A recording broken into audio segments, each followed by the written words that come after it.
அவள் ராஜகுமாரியாக பிறக்கவில்லை.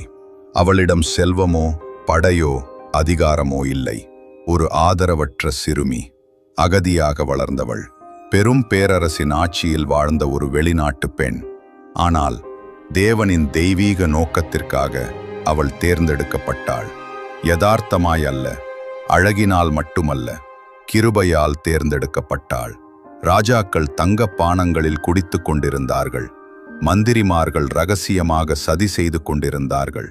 ஆனால் அமைதியின் உள்ளே ஒரு போராட்டம் எழுந்து கொண்டிருந்தது. வாள் ரதம் கொண்டு அல்ல, உபவாசம், ஜெபம், நம்பிக்கையினால் வெற்றியைக் கண்ட போர். அவளது பெயர் எஸ்தர். இது ஒரு ராணியின் கதை மட்டுமல்ல, இது தேவன் தமது மக்களை மிகவும் எதிர்பாராத ஒருவரின் மூலம் ரட்சித்த கதை.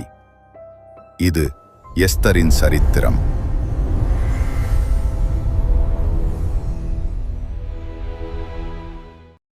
அந்த நாட்களில் ராஜாவாகிய அகாஸ்வேரு என்பவன் இந்திய தேசம் முதல் எத்தியோப்பியா தேசம் வரைக்கும் உள்ள 127 நாடுகளையும் அரசாண்டான். அவனது அரியாசனம் சூசான் நகரத்தில் இருந்தது.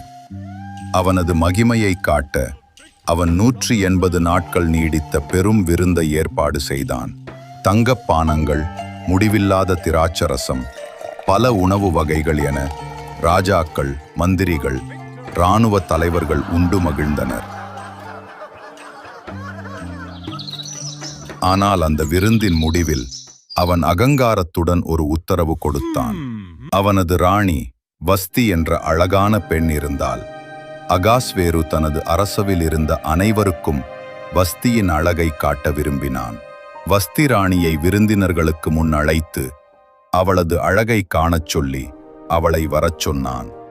ஆனாலும் பிரதானிகள் மூலமாய் ராஜா சொல்லி அனுப்பின கட்டளைக்கு ராஜஸ்திரியாகிய வஸ்தி நான் வரமாட்டேன் என்றாள்.